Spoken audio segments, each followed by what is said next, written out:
Welcome to The Last Word. He's Mr. Chris Popes, David Jenkins, and Chris, we have a state champion. We have a state champion, and I will go on record in saying I was kind of shocked that it was them. If you would have told me before the season that give me 10 teams that have a chance to win a state title, Oran was not one of them. It might be 8 through 10 maybe for me because.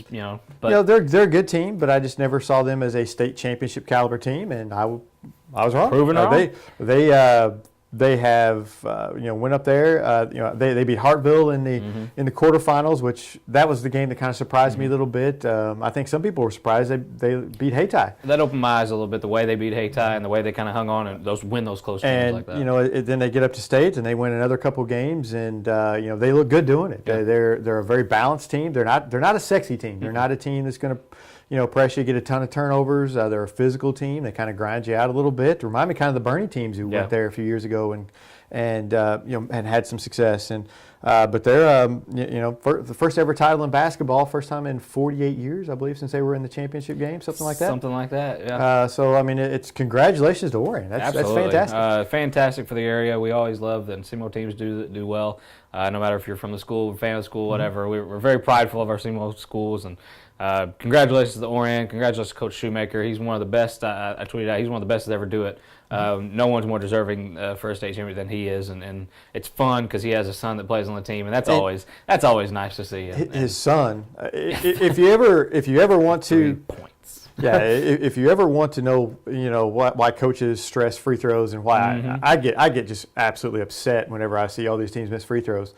Watch Oran. Yeah. Oran, he hit 16. Coach Shoemaker's son hit 16 and 19 free throws in the championship game, and they won the state title because of free throws. They hit their free throws down the stretch, and that helped them win the game. It wins and loses games. I mean, it's always been the old adage for a long time now. They'll kill you or help you. So, you win. Hit free throws down the end of the game, you're probably going to win. Yeah, and Oran, down the stretch, they won 15 of the last 16 games of the season. I mean, that's just, you peak down the stretch, and that's what you want your team to do. And Oran did everything right. I mean, you can't knock anything that they did. I mean, they were even unlikely champions, but they're champions, and because they did everything right, and they played well. Can't fault them for that. State champions, baby. State champions. And once again, congratulations to Oran. Absolutely. Advance, so close.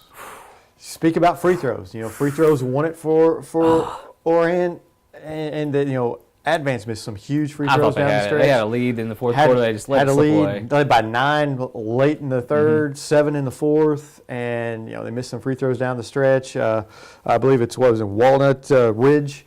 Walnut Grove or Walnut Ridge. There's a lot of Walnut schools in Missouri, but they made their plays down the stretch, and Advance let it slip away, and that's a loss that's going to eat at some of those seniors for years and years. It will, and Preston Webker and Dawson Mayo is some of two of the better basketball players to come out of this area in a while, and just not just just uber talented as far as it, but they're veteran players who just knew how to play. In those instances, I know that you can maybe question a little bit of the decisions they're made in the last. Of course, hitting free throws, that's huge.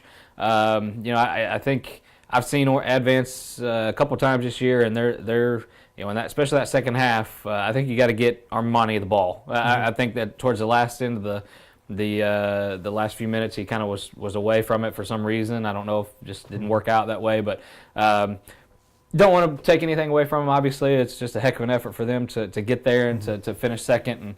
And after I saw them, I think we watched them in the county tournament. We both said they got a shot to do some damage in Class 1, and they certainly had a shot to win it. Yeah, I really thought they were going to win it. I really did. That was the team I thought was going to win it. After I saw them beat Dexter in the Stoddard County Championship, I really thought they were going to win it. Yeah, I was on them from that moment on, and they had the chance. They had the chance. They had a last shot. They couldn't get Vermillion the ball. Walnut Ridge did a very good job. I saw some of the highlights.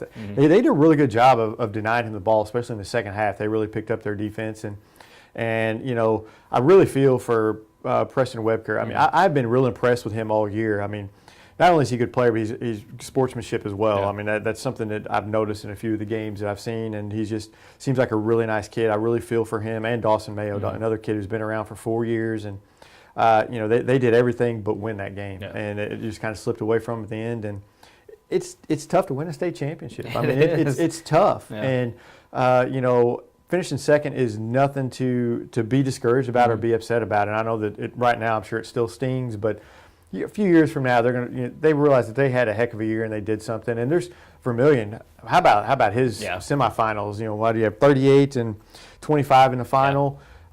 Coming out party for him. Absolutely. I mean, not that he wasn't good before, but I mean, everybody's taking notice. He showed glimpses, throughout his career so far now to show what kind of player he is. But now you do that at the state level, people are going to take notice, and I'm sure a couple colleges did too. So Michael Hood, where did he come from? They're not even in the Final Four without Michael Hood his in the performance in the quarterfinals. At Van Buren High School against Eminence. And he continued. He had double figures in both games in Columbia. I mean, he really kind of came into his own, and Advance, they look like they could possibly get back there next year. I mean, that Carson Miles is another one that's going to be back for them. I mean, so they have some players coming back. So Advance, Advance may be back next year. I wouldn't put it past them at all. You got Armani leading the charge. I wouldn't put it past them at all. We go to Class 4 and Sikeston. It's Vashon again, and it's the same old story, just a different day. Vashon they're just good. They're just got depth, length, everything. And Sikeston, I thought again against Vashon, had a great game plan. I thought they executed it well. It's just Vashon hits shots down the stretch, and they're just good. And it's tough for Sikeston to beat a team like that has that kind of length, has that kind of athleticism, and is that deep. I mean, there's a lot of teams that have that problem in the state, and I thought Sikeston did everything they could. They just didn't have enough at the end, and they have nothing to hang their heads about. That I thought they played a great game, and I don't know about you, but the key I thought in the game, they go ahead 24-12, I believe it was, and then immediately Fred Thatch goes out with his third foul. Vashon goes on an 8-0 run, and they get back in the game, and I thought that was a big key in the game. Yeah, I think that it just kind of sparked Vashon a little bit. It's like, hey, this guy's out of the game. He's not coming back. This is our time to make a run, and they did that. Even though Sikeston held that 24-20 lead, that momentum kind of carried over in the third quarter. And once they got the lead, Daniel Peanut Ferris just said, give me the ball. We're going to spread the floor. We're going to hold. I didn't think they'd kind of sit on the lead like they did. But it worked. I mean, they spread the floor, held the ball, and he saw an opportunity to attack, and he attacked and finished the rim, and they went to the free throw line. I have written down here, surprised Vashon played a little Dexter basketball. Yeah. And I was shocked. They're an attack team, and they just kind of came out, spread it, and then Sikeston had to come out in the man, and when they come out in the man, they go one-on-one, and it's really tough for Sikeston with the quickness that Vashon has and the strength that they have along with that quickness is really tough for them to defend that. Yeah, and Joseph Reese I thought was a key guy in the second half just with his length and got putbacks, and I think all of his points were scored in the second half, and just he just anybody that was around him, he just kind of went over the top of them and grabbed important key rebounds. I don't think he had a lot. I think he only had 4. But all of them were in the second half, and they seemed like big, huge rebounds. And, of course, you got Levi Stockert at 6'8", and Kansas State guy, and just big inside, and Daniel Ferris. They just weapons everywhere. And it's just tough for Sikeston for a team that only has maybe about 2 or 3 guys that could maybe see some playing time on that squad. It's just tough to contend against that kind of talent. I have some good news for Sikeston. Peanuts graduated. He is. He's gone. Yes. So you won't see him again. I think Sikeston and St. Mary's are the 2 favorites next year. I think St. Mary's has everybody coming back, and they almost beat Vashon. So. Right, and I think those are the 2 teams next year, and of course they'll meet up in the quarterfinals. But I think those are the 2 teams next year that kind of look to be the favorites. And Sikeston has a lot back. They have their big 2 and Fred Thatch and Kevin Jones, and if you can get Trey Jenkins to concentrate on staying out of foul trouble. It would not try to block every shot, but just and be that presence on the inside that he can be, and he's shown flashes of it. If you could get a third, him into that as that third, outstanding player, I think Sikeston could be the favorite. I think he's the key.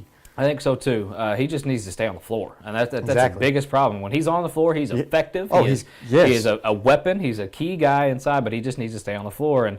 And just for a team that's not really all that deep anyway, it just hurts them even more. But I mean, you're right. You got those 3 back, and you got Peyton Howard coming back, Clark Stewart, who showed that even as freshmen can provide great minutes for him.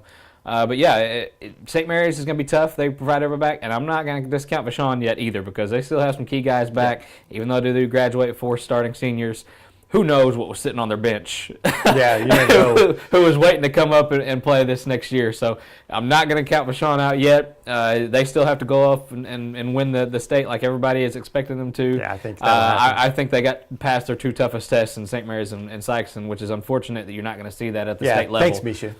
But, hey, it's possibly the three best teams are out. Two of them are out before the state level. So that kind of stinks for fans to kind of see on the big stage. But anyway, Vashon is, I would expect them to not roll, but win Class 4 handedly. Let's see what they got back next year. Yeah, we'll see. And Misha, something has to be done, I think. I know the regional stuff, you don't want everybody to travel so much, but come on. I mean, we need the four best teams in it has the Final to, Four. and it kind of stinks that all of them are on the same side of the state, which, that's just how it is. You're going to have some top-notch teams in St. Louis, and they're just going to have to knock each other out.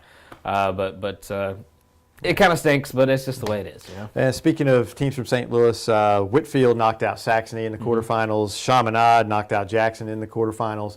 Both Saxony and Jackson had great seasons, but they ran into buzzsaws, and Chaminade is just Chaminade. I mean, we knew what Jackson was going to do, but here Darren Scott is again, getting his team to the to the quarterfinals. One of the most underrated coaches, I think, in the area. I think so too. And Saxony, great. I mean, they had a great season. Just kind of ran in, just started missing shots and just couldn't handle the pressure of Whitfield. Yeah, Torrance Watson came out, and he's been there all year for Whitfield, and he showed up and showed out a little bit there in that quarterfinal game. So Saxony had a great season, I think they did, and a lot of people say, well, they beat Charleston, that's about the only quality win they had. Well, they had a pretty good season in my mind. I thought they were a great team and one of our best around. I was actually shocked they lost Whitfield. I really thought that they were a team that could get up there and maybe play that Transportation and Law, Northwest Academy, whatever other name they're going to go by today. But Transportation and Law, that's one that it's a new one. Whitfield beat them in the championship. So we'll would be remiss not to mention the girls. Oran, they went up to Columbia, had a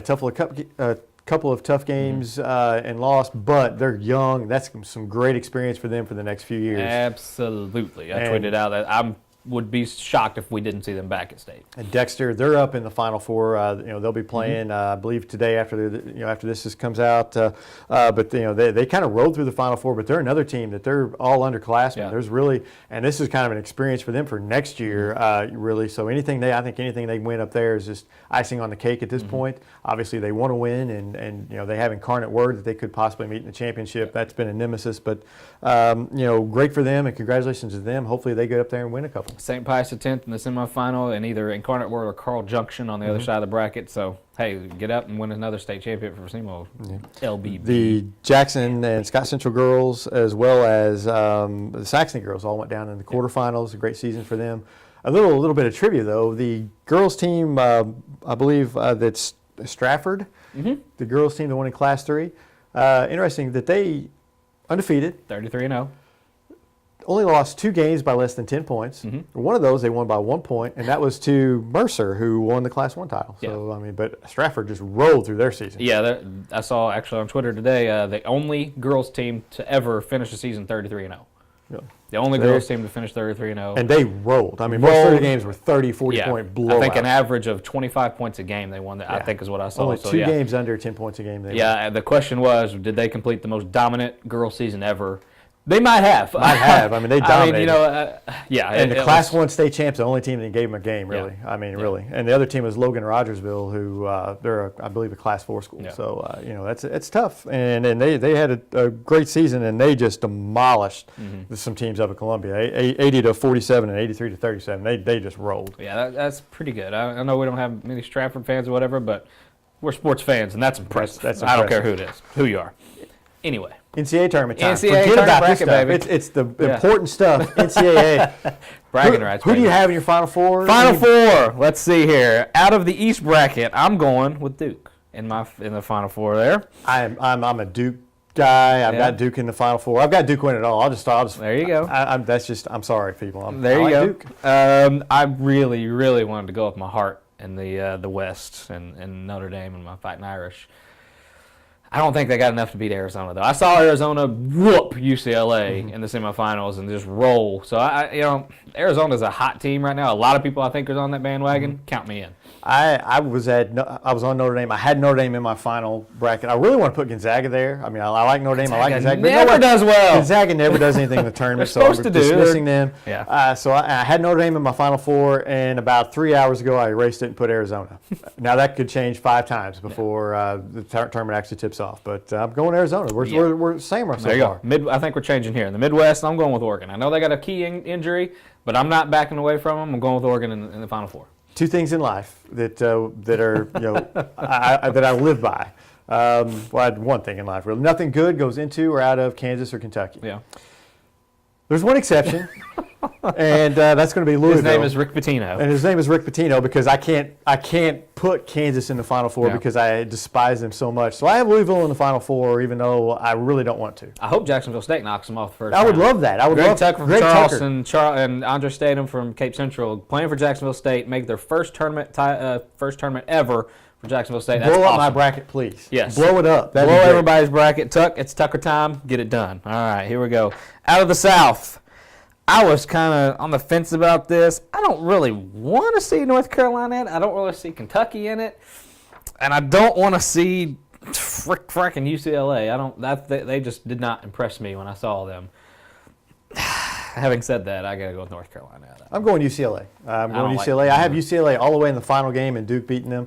The little ball kid. I mean, he point guard. He's better than Steph Curry. Haven't you heard his dad? His dad could have beat Michael Jordan. I mean, haven't you heard this stuff? This is great stuff. Yeah. Whatever. Any big upsets in your bracket?